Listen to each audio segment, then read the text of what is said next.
The quantum alert pulsed silently through General Maya Chen's neural implant at exactly 300 hours Earth Standard Time.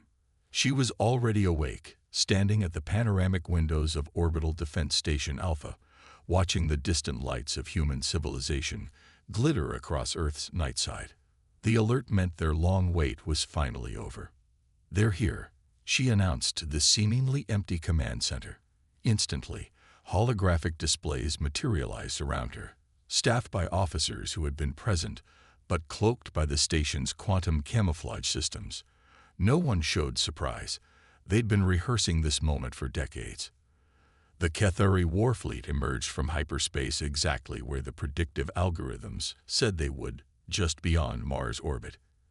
87 ships of gleaming bioorganic metal, their hulls rippling with patterns that were meant to inspire awe and terror. The flagship alone was the size of Manhattan. "Right on schedule," commented Admiral James Santos, materializing beside her. His dark eyes reflected the tactical displays showing the alien fleet's approach. "Think they really believe we don't see them?" Maya allowed herself a small smile. "Their stealth technology is impressive, or it was, when we recovered it from their scout ship in the Atacama Desert 30 years ago. They still think that crash was an accident." The Kethari had been probing Earth for decades, testing humanity's technological capabilities and response patterns. Each accidental crash, each mysterious signal, each unexplained phenomenon had been carefully orchestrated to assess Earth's readiness for first contact. They thought they were being subtle. They had no idea they were following a script written by human strategists long ago. On the main display, the alien flagship launched a communication probe. Maya nodded to her communications officer, who activated their own carefully crafted performance. To the Kethari, Earth's communication systems would appear to be scrambling in confusion, military channels erupting in panic, civilian networks blazing with uncontrolled information spread. The probe arrived, projecting the massive hologram of High Commander Vextal into the space above major cities worldwide. The alien's crystalline exoskeleton sparkled magnificently, a deliberately intimidating display of their supposed technological superiority. "People of Earth," the transmission began in perfectly accented English. "The Kethari Empire brings you greetings and an opportunity. Your species has been observed, evaluated, and found worthy of elevation. Submit to our guidance, and we will lead you into an age of unprecedented advancement." Maya watched as carefully programmed responses played out across Earth's information networks. Confusion, fear, anger, debate. Exactly the chaos the Kethari expected to see. Meanwhile, deep beneath the surfaces of every continent, in secret bases under the oceans, and in cloaked facilities across the solar system, humanity's real response was taking shape. "They're launching their secondary probe network," Admiral Santos reported, watching the tactical display. "Trying to gather data on our military capabilities." Maya nodded. "Let them see what we've prepared for them to find." Activate Protocol Mendax. Across Earth, apparently obsolete defense systems powered up. Military bases scrambled aircraft that were 2 generations behind humanity's actual capabilities. Missile silos opened to reveal weapons that would have been cutting-edge 20 years ago. The Kethari were about to learn the hard way that humanity had turned deception into an art form. Every leaked military secret, every discovered technological breakthrough, every seemingly accidental revelation had been carefully crafted to create exactly the picture they wanted their future adversaries to see. In her neural feed, Maya received confirmation that Earth's true defense grid was online and ready. Quantum-linked weapon systems that defied conventional physics. Artificial intelligences that had been studying Kethari combat doctrine for decades. Squadrons of ships that had never appeared in any official record. "They're preparing their ultimatum," Santos said, watching the alien flagship's energy readings spike. "Want to bet how long they'll give us to surrender?" Knowing the Kethari, Maya smiled grimly. 72 hours. They loved their symbolic gestures. Right on cue, High Commander Vextal's hologram spoke again. You have 3 of your Earth days to submit to Cathari authority. After this time, we will be forced to demonstrate the consequences of defiance." Maya straightened her uniform and turned to face her command staff. "Ladies and gentlemen, this is the moment we've prepared for. The Cathari believe they're dealing with a primitive, divided species that can barely manage interplanetary travel. In 3 days, they're going to learn that humanity has become very, very good at keeping secrets. Begin Operation Revelation. Let's show our visitors what humanity is really capable of." As Maya turned back to the window, she allowed herself another small smile. The Cathari thought they were starting a conquest. Instead, they had just initiated their own greatest military disaster. Humanity was about to demonstrate why you should always look very, very carefully before you try to subjugate a species that has turned paranoia into an art form. The real war was about to begin, and Earth was ready. Dr. Sarah Patel stood in the heart of Facility Zero, 3 kilometers beneath the Indian Ocean floor. Around her, quantum computers processed combat simulations at speeds that would have seemed impossible to the Cathari surveillance systems. They still thought Earth relied on silicon-based computing. "Status report on Shadow Protocol," she commanded, her voice carrying across the vast circular chamber. The facility's AI responded by filling the air with holographic displays, each showing a different aspect of humanity's elaborate deception. "Surface theatrics proceeding as planned," the AI reported. "Cathari observers are tracking our apparent military mobilization. They're seeing exactly what we want them to see." On the displays, Earth's militaries appeared to be responding exactly as the aliens expected, chaotically, divisibly, ineffectively. Russian forces seemed to be mobilizing against NATO. Chinese warships appeared to be challenging American carrier groups. All of it was an elaborate performance, powered by advanced holographic technology and unmanned decoy units. "Dr. Patel," a voice called from the communication hub. "The Cathari just launched their first infiltration probes. They're attempting to access our military networks." Sarah smiled. "Perfect. Let them in." This was what she'd spent 15 years preparing for. The networks the Cathari were hacking were elaborate false fronts, containing exactly the kind of information that would reinforce their prejudices about human technological capabilities. They thought they were being clever, but they were really just following a trail of digital breadcrumbs that Sarah's team had laid out years ago. "Ma'am," another technician called out, "we're detecting quantum scanning attempts from their fleet. They're trying to map our underground facilities." "Activate the Mirage Grid," Sarah ordered. The facility humbled with subtle power as the quantum deflection system came online. To the Cathari scans, Earth's underground spaces would appear to be mostly primitive bunkers and subway systems. The vast network of advanced research and manufacturing facilities would remain invisible. Her neural implant pinged with an incoming communication from General Chen on the orbital station. "Doctor, the Cathari are deploying their bioorganic infiltration units. How are we looking?" "Ready and waiting, General," Sarah replied. "They still think their biological technology is centuries ahead of ours. They have no idea we've been studying their systems since we captured that infiltrator in Buenos Aires 20 years ago. Our countermeasures are in place." On her primary display, Sarah watched as the first wave of Cathari bio-units entered Earth's atmosphere. To most observers, they would have been invisible, but humanity's quantum detection grid tracked them easily, watching as they headed for what they thought were Earth's primary military command centers.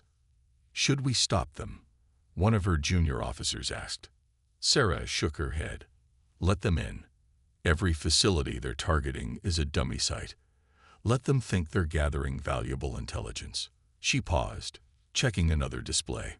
"How are our real forces looking?" "All systems nominal," the AI reported. "The lunar defense grid is fully powered but dormant. The Mars fleet remains in quantum silence. The Jupiter shipyards are continuing production under full stealth protocols." Sarah allowed herself a moment of pride. Humanity had spent decades convincing the galaxy that they were barely capable of reaching their own moon. all while they built a military-industrial complex that extended throughout the solar system, hidden by technology that the Ketheri thought was centuries beyond human capability. Dr. Patel, a voice called urgently from the analysis section. We're detecting a massive energy buildup in the Ketheri fleet. They appear to be preparing for some kind of demonstration of force. Right on schedule, Sarah noted. They always do this. Try to intimidate species into submission with a display of their superior firepower. She opened a channel to General Chen. General, they're about to put on a show. Are we ready? Everything's in position, Doctor, Chen replied. When they try their little demonstration, they're going to get quite a surprise. How are the quantum entanglement systems looking? Sarah checked the readings. Every weapon in Earth's real arsenal was connected through a network of quantum-entangled particles, allowing for coordination at speeds that defied traditional physics. All systems are synchronized and ready. The moment they act, we can respond instantly. She turned to face her command staff, seeing the same mix of tension and excitement on every face. They had trained for this moment their entire careers, maintaining the greatest deception in human history, while preparing for the day when it would all be revealed. Remember, she told them, right now the Ketheri think they're dealing with a primitive species that's about to learn its place in the galaxy. In less than 72 hours, they're going to learn that humanity has become exceptionally good at making others underestimate us. Deep beneath the ocean, in the heart of one of humanity's most advanced military installations, Sarah Patel and her team continued their work. The Ketheri thought they were watching Earth's defenses crumble. Instead, they were witnessing the final acts of a performance that had been decades in the making. The real war was about to begin, and humanity was ready to reveal just how dangerous they could be. Captain Diana Rodriguez sat in the cockpit of her Phantom-class stealth fighter, hidden in the shadow of Mars' largest moon, Phobos. Around her, 500 of humanity's most advanced warships waited in perfect quantum silence. To the Ketheri fleet's sensors, this section of space was completely empty. All squadrons report ready, her co-pilot, Atlas, announced quietly. The Ketheri are beginning their demonstration of force exactly as predicted. Diana watched through her neural interface as the alien flagship charged its main weapon. They were planning to destroy one of Earth's larger military bases, or rather, what they thought was a military base. In reality, it was an elaborate decoy, filled with outdated equipment and holographic personnel. Let them fire first, General Chen's voice echoed through the quantum comm. Let them commit fully to the attack. Then we show them what humanity can really do. The Ketheri weapon fired, a beam of devastating energy that lit up space like an artificial sun. It struck the base in Nevada, creating an explosion that would have been catastrophic if the base had been real. Now, Chen ordered, execute Operation Thunderbolt. Diana's hands tightened on her controls. All squadrons, activate quantum drives.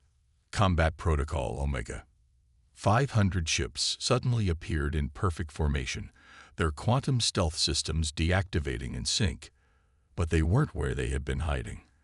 The quantum drives didn't just deactivate their stealth, they transported the entire fleet instantaneously through space.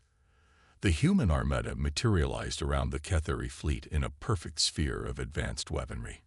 Before the aliens could react, every human ship fired their primary weapons, not the primitive nuclear weapons the Ketheri expected, but concentrated beams of quantum-entangled particles that ignored traditional shields completely.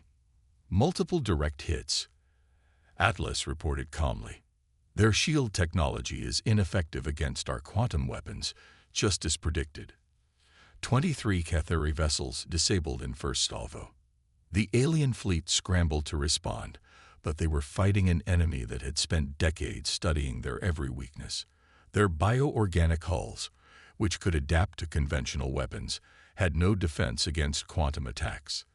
Their advanced AI systems, which could predict standard combat tactics, were useless against human strategies they'd never encountered before. Second wave, deploy now, Diana ordered. From quantum storage dimensions that the Ketheri hadn't even known existed, humanity's drone fleet emerged.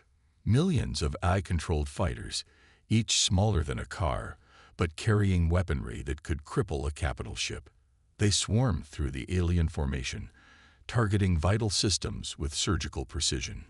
"Captain," Atlas interrupted, "the Ketheri flagship is attempting to open a hyperspace window. They're trying to retreat." Diana smiled grimly. "Activate the quantum lock." Across the solar system, hidden generators activated, creating a field that made faster-than-light travel impossible. The Ketheri fleet was trapped, forced to fight an enemy they had severely underestimated. "This is General Chen to all forces," the quantum comm crackled. "Phase 2 is complete. Begin Phase 3. Show them what humanity has been hiding all these years." From behind Jupiter, humanity's capital ships emerged. Each one was larger than anything the Ketheri had brought, powered by technology that Earth had developed in secret. From beneath Mars' surface, missile silos opened, launching warheads that carried weapons based on physics the aliens didn't even understand. "Ketheri fleet is broadcasting on all frequencies," Atlas reported. "They're requesting to discuss terms." "A bit late for that," Diana muttered, but she knew this was part of the plan too. Humanity didn't want to destroy the Ketheri. They wanted to send a message to the entire galaxy. The voice of High Commander Vextal filled all channels, its previous arrogance replaced by something close to awe. How did you hide all of this? We've been watching Earth for decades." General Chen's response was broadcast to every ship in both fleets. "You saw exactly what we wanted you to see, Commander. Humanity learned long ago that the best way to win a war is to make sure your enemy doesn't know what they're really fighting until it's too late."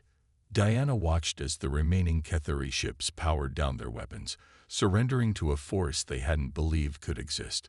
But this wasn't just a victory, it was a revelation. Today, humanity had announced its true presence to the galaxy. As her fighter squadron maintained their position around the defeated alien fleet, Diana couldn't help but feel proud. Humanity had just demonstrated that they weren't just ready to join the galactic community. They were ready to reshape it. The real question was, what would they do with that power now that they had revealed it? Agent Kira Chen, no relation to the general, stood in the crowded command center of the Ketheri flagship, surrounded by panicking alien officers, and smiled inwardly. None of them realized that one of their supposedly loyal administrative specialists was actually a human operative in deep cover, her true identity concealed by a combination of advanced bioengineering and quantum camouflage. "Status report," she subvocalized, her quantum neural implant transmitting directly to Earth Command through channels the Ketheri hadn't even theorized could exist. "All sleeper agents in position," came the reply from Dr. Patel. 87 operatives across 34 key Ketheri installations, awaiting your signal." Kira watched as High Commander Vextal tried desperately to contact the Ketheri High Council. The quantum lock preventing faster-than-light travel had also cut off their long-range communications. They were isolated, cut off from their empire, and completely unaware that their entire command structure had been compromised years ago. The humans, Vextal was saying to his senior staff, they couldn't have developed all this technology on their own. It's impossible. There must be another power backing them. "Sir," one of his officers interrupted, "we're detecting strange activity in our computer cores, some kind of program we've never seen before." Kira allowed herself a slight smile. "Right on schedule. Execute Operation Ghost," she transmitted. Throughout the Ketheri fleet, human agents simultaneously activated dormant quantum programs that had been hiding in alien systems for years. They had been placed there by operatives like Kira, carefully positioned over decades of patient infiltration. The aliens' supposedly unhackable bioorganic computers began to shut down. Their advanced AI systems, the pride of their military, turned out to have been compromised since their very installation. Weapon systems went offline, life support switched to emergency backup, and every screen on every ship displayed the same message in glowing Cathari script. You thought you were studying us. We were studying you. This is impossible, Vextal whispered, staring at his command console. Our security protocols were exactly what we expected them to be, Kira said aloud, finally dropping her cover. Her quantum camouflage deactivated, revealing her true human form. Around the ship, other disguised human agents did the same. We've had decades to learn every detail of your technology, your protocols, your strategies. The Cathari officers reached for weapons that no longer functioned. Kira stood calmly, knowing she was in no danger. Your entire empire has been compromised, she continued. While you thought you were cleverly infiltrating Earth's primitive defenses, we were placing operatives throughout your command structure. Every major military installation, every research facility, every governmental center, we're everywhere. Through her neural link, she could see similar scenes playing out across the Cathari fleet. Human agents revealing themselves, taking control of vital systems, demonstrating just how thoroughly Earth had outmaneuvered their would-be conquerors. Why? Vextal demanded. If you had this level of technology, these capabilities, why the deception? Why not simply announce yourselves to the galaxy? Kira met his crystalline eyes. Because humanity learned a long time ago that the best way to ensure peace is to be so thoroughly prepared for war that no one dares to start one. We didn't want to conquer or dominate. We wanted to make sure that when we finally revealed ourselves, no one would ever think of Earth as an easy target. She gestured, and holographic displays showed the true extent of human infiltration throughout Cathari space. Your empire isn't the only one we've infiltrated. Every major power that might have threatened Earth has been carefully studied, analyzed, and prepared for. The implications of her words hit Vextal like a physical blow. You're everywhere, he whispered. We are, Kira confirmed. Humanity didn't just prepare for this war. We prepared for every war that might have followed it. Today isn't just a military defeat for the Cathari Empire. It's a demonstration to the entire galaxy of what happens when you underestimate humanity. Through her neural link, she could see the quantum lock being selectively deactivated, allowing carefully controlled messages to reach the Cathari homeworld.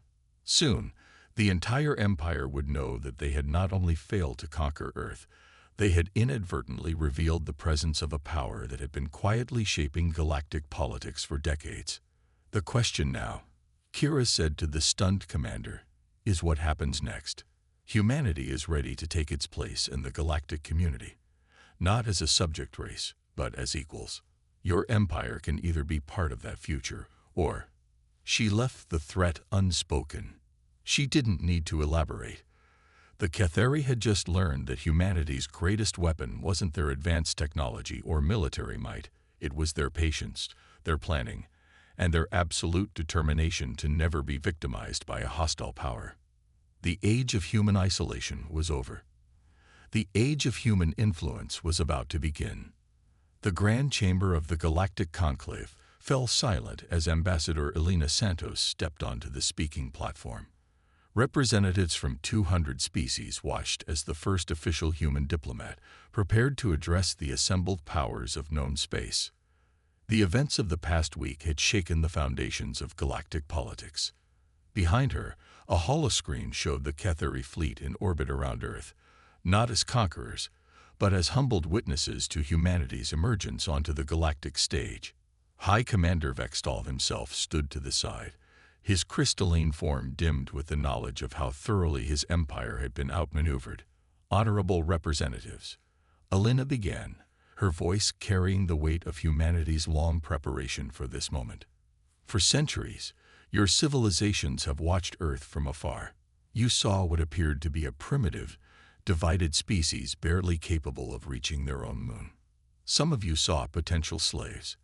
Others saw future subjects. A few saw a species to be protected from themselves. She paused, letting her gaze sweep across the chamber. Every one of you was wrong. The holoscreen shifted, showing the true extent of human advancement. The quantum technology that defied conventional physics, the vast networks of hidden installations throughout the solar system, the fleets of ships that had remained invisible until the moment of revelation. Humanity never wanted dominion over the galaxy. We never sought to conquer or subjugate. What we wanted, what we prepared for over generations, was the assurance that when we finally stepped onto the galactic stage, we would do so as equals, not as supplicants, not as victims, not as anyone's subjects. Images flashed across the screen. Human operatives embedded in every major power, advanced technology, hidden beneath a carefully maintained facade of primitive development. The vast network of alliances and contingencies that humanity had built in secret. The Cathari Empire's attempted invasion wasn't just defeated, it was anticipated, planned for, used as the perfect moment to demonstrate that humanity's greatest strength isn't our technology or our military might. It's our capacity to think in terms of decades and centuries, to prepare for every contingency, to turn apparent weakness into ultimate strength. She gestured, and new images appeared. Plans for joint scientific ventures, technological exchange programs, diplomatic initiatives. Today, we offer the galaxy a choice. You can accept humanity as partners in building a better future for all species, or the holoscreen shifted one final time, showing the full extent of human military capability. The quantum weapons that could bypass any known defense. The stealth systems that made entire fleets invisible. The infiltration networks that reached into every major power. We don't make this demonstration as a threat, Elena continued, her voice softer but no less intense. We make it as a promise. Humanity will never again allow itself to be vulnerable. We will never be anyone's subjects, but we would much prefer to be everyone's allies. The chamber erupted in multilingual chaos as the implications became clear. Humanity hadn't just revealed itself as a major power, they had demonstrated that they had been quietly shaping galactic politics for years, preparing for this exact moment. The choice is yours, Elena concluded. Humanity is ready to share our advances, to work together for the betterment of all species. We have cures for diseases that plague your worlds, solutions to technological problems that have stumped your scientists, answers to questions you haven't even thought to ask yet. All we ask in return is respect, recognition, partnership. She stepped back from the podium as the chamber buzzed with intense discussion.